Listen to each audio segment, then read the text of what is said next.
नमस्कार, मैं भावना। चलिए देखते हैं झारखंड की 15 फटाफट बड़ी खबरों को। झारखंड के सीएम हेमंत सोरेन को ईडी का 5वां समन 4 अक्टूबर को पेश होने का निर्देश। झारखंड के सीएम हेमंत सोरेन को ईडी की ओर से 5वां समन जारी किया गया है। ईडी ने उन्हें 4 अक्टूबर को हाजिर होने का निर्देश दिया है। जमीन मामले में चौथा समन जारी कर ईडी ने उन्हें 23 सितंबर को ईडी के रांची ऑफिस में पेश होने को कहा था, लेकिन वे हाजिर नहीं हुए। सीएम हेमंत सोरेन की ओर से ईडी के समन को सुप्रीम कोर्ट में चुनौती दी गई थी। सुप्रीम कोर्ट के निर्देश पर वे हाई कोर्ट में याचिका दायर कर चुके हैं और ईडी के समन को निरस्त करने का आग्रह किया है। झारखंड हाई कोर्ट ने अपने आदेश में कहा, राज्य के सभी थानों को सीसीटीवी से लैस करें। झारखंड हाई कोर्ट ने अपने एक फैसले में डीजीपी को निर्देश दिया है कि राज्य के सभी थानों को पूरी तरह से सीसीटीवी से लैस किया जाए। इसके साथ ही अदालत ने डीजीपी को यह भी निर्देश दिया कि ऐसी व्यवस्था की जाए जिससे थाना में लगे सीसीटीवी का डाटा 18 महीने तक स्टोर रहे। हाईकोर्ट ने प्रॉपर्टी रियलिटी प्राइवेट लिमिटेड और शोभिक बनर्जी एवं अन्य की ओर से दाखिल याचिका पर सुनवाई करते हुए ये आदेश पारित किया है। हाईकोर्ट में जजों की नियुक्ति पर देरी से सुप्रीम कोर्ट ने 9 अक्टूबर तक केंद्र से मांगा जवाब। सुप्रीम कोर्ट ने देश भर के हाईकोर्ट में जजों की नियुक्ति मामले में केंद्र पर फिर सख्ती दिखाई है। सर्वोच्च अदालत ने कहा कि वह हर 10 दिन में इस मामले की निगरानी करेंगे। कोर्ट ने कहा कि 10 महीने 80 नामों की सिफारिश की गई है, लेकिन ये सारी नियुक्तियां केंद्र के पास लंबित हैं और 26 जजों की तबादले लंबित है। इसके साथ ही केंद्र सरकार से मामले पर जवाब तलब किया है। अब इस मामले में अगली सुनवाई 9 अक्टूबर को होगी। झारखंड में स्लो हुआ मानसून, 30 सितंबर तक हल्की बारिश और बूंदाबांदी के आसार। राजधानी रांची समेत पूरे झारखंड में 30 सितंबर तक मानसून के कमजोर रहने की संभावना है। इस दौरान राज्य में हल्के बादल छाए रहेंगे, कहीं कहीं गरज के साथ बारिश भी हो सकती है। राज्य में 30 सितंबर के बाद मौसम में बदलाव की संभावना व्यक्त की गई है। राजधानी समेत पूरे राज्य में कहीं कहीं हल्के से मध्यम स्तर की बारिश हुई। रांची के कई क्षेत्रों में सोमवार की शाम अच्छी बारिश हुई। झारखंड में भूमिहीन आदिवासियों को मिलेगा वन पट्टा, बनाई जाएगी कमेटियां। मुख्यमंत्री हेमंत सोरेन के निर्देश पर राज्य के भूमिहीन आदिवासियों को वन पट्टा देने के लिए अक्टूबर से बड़े स्तर पर वन अधिकारी अभियान अबुआ वी देशोम अभियान शुरू होने जा रहा है। इस प्रक्रिया को सशक्त और पारदर्शी बनाने के लिए वन क्षेत्र के अंतर्गत हर गांव में वनाधिकार समिति, अनुमंडल स्तरीय वनाधिकार समिति और जिला स्तरीय वनाधिकार समिति का पुनर्गठन किया जाएगा। वनाधिकार समिति के पुनर्गठन के लिए विशेष ग्राम सभा का आयोजन किया जाएगा। पूजा सिंघल को सुप्रीम कोर्ट से नहीं मिली राहत, जमानत पर सुनवाई के लिए करना होगा इंतजार। मनी लॉन्ड्रिंग के आरोपी और निलंबित आईएएस पूजा सिंघल को सोमवार को सुप्रीम कोर्ट से राहत नहीं मिली। जमानत के लिए अब उन्हें 30 अक्टूबर तक का इंतजार करना होगा। सोमवार को जस्टिस संजय किशन कौल और जस्टिस सुधांशु दुलिया की कोर्ट ने याचिका पर विस्तृत सुनवाई के लिए 30 अक्टूबर की तिथि निर्धारित की। पूजा सिंघल ने नियमित जमानत के लिए सुप्रीम कोर्ट में याचिका दायर की है। अदालत को बताया कि पूजा सिंघल के खिलाफ गंभीर आरोप है और उनके खिलाफ पर्याप्त साक्ष्य भी है। जेल से बाहर निकलने के बाद इस मामले को वो प्रभावित कर सकती हैं। मुरी एक्सप्रेस में डकैती के बाद रेलवे अलर्ट, धनबाद मंडल की ट्रेनों में बढ़ाई गई सुरक्षा। संबलपुर से जम्मू तवी जा रही मुरी एक्सप्रेस में शनिवार की रात में हुई भीषण डकैती के बाद धनबाद मंडल के सीआईसी सेक्शन से गुजरने वाली सभी एक्सप्रेस ट्रेनों की सुरक्षा बढ़ा दी गई है। लुटेरों की गिरफ्तारी के लिए गहन छापेमारी भी की जा रही है।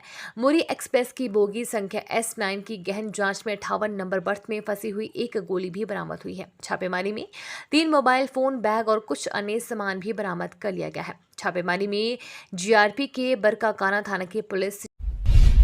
सीएम सोरेन ने कहा, झारखंड को पसंदीदा पर्यटन राज्य के रूप में विकसित करना हमारा लक्ष्य है।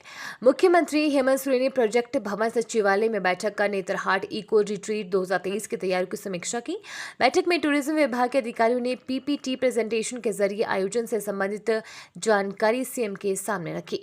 सीएम ने कहा कि नेतरहाट इको रिट्रीट 2023 के आयोजन का मुख्य उद्देश्य अंतर्राष्ट्रीय, राष्ट्रीय एवं घरेलू पर्यटकों को आकर्षित करना है, ताकि झारखंड को पसंदीदा पर्यटन राज्य के रूप में पहचान मिल सके।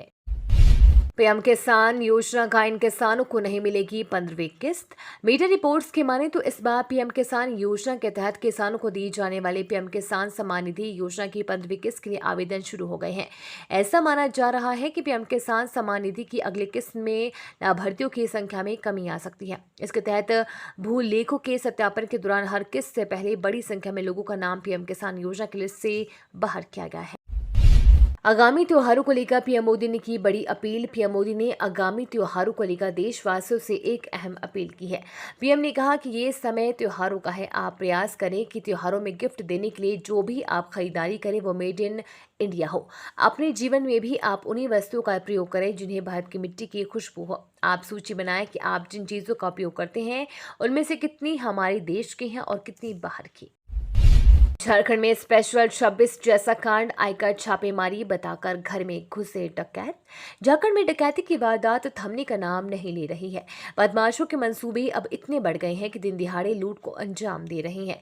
जमशेदपुर में लुटेरों ने स्पेशल 26 मूवी की तरह पूरी प्लानिंग की और दिन दिहाड़े 17 लाख लूट कर फरार हो गए। बेलेडीही चर्च के सुरक्षाकर्मी और ह्यूमन राइट्स के सदस्य एमजेएम के सुंदरनगर स्थित जोंड्रा गोड़ा लाइन टोला स्थित घर से फर्जी इनकम टैक्स ऑफिसर बनकर 7 बदमाशों ने करीब 17 लाख के जेवर की डकैती। एक कर्मा डाली विसर्जन के दौरान 5 बच्चों की डूबने से मौत। प्रकृति का पर्व कर्मा के बाद डाली विसर्जन के दौरान झारखंड में 2 बड़ी घटनाएं हुई हैं। पहली घटना हजारीबाग की है, जहां विसर्जन के दौरान 3 बच्चों की नदी में डूबने से मौत हो गई है। वहीं दूसरी घटना धनबाद की है, वहां भी कर्मा डाली विसर्जन के दौरान 2 बच्चे नदी में डूब गए। दोनों घटनाओं में 5 बच्चों की मौत हो गई है। घटना के बाद परिजनों का रो रो कर बुरा हाल है। वहीं पूरे इलाके में शोक की लहर है। बता दें कि इस साल कर्मा पूजा के दौरान लगातार घटनाएं हो रही है। ज्ञानवापी में श्रृंगार गौरी की नियमित पूजा की मांग वाली याचिका पर एससी में टली सुनवाई। वाराणसी के ज्ञानवापी परिसर में स्थित मां श्रृंगार गौरी की नियमित पूजा की मांग वाली याचिका पर सुप्रीम कोर्ट ने मंगलवार को सुनवाई टाल दी है। अदालत ने 2 हफ्ते के लिए सुनवाई टाल दी। सुप्रीम कोर्ट ने कहा कि पहले मामला सुनवाई योग्य है या नहीं, इस पर सुनवाई करेंगे। उसके बाद मुस्लिम पक्ष द्वारा एडवोकेट कमिश्नर की नियुक्ति को चुनौती देने वाले मामले की सुनवाई। भोर सिंह यादव बने उद्योग निदेशक। जमशेदपुर व पलामू डीसी को मिला अतिरिक्त प्रभार। पूर्वी सिंहभूम के डीसी मंजुनाथ भज्यंत्री को बंदोबस्त पदाधिकारी। पूर्वी सिंहभूम जमशेदपुर डीसी पलामू शशि रंजन को पलामू के बंदोबस्त पदाधिकारी।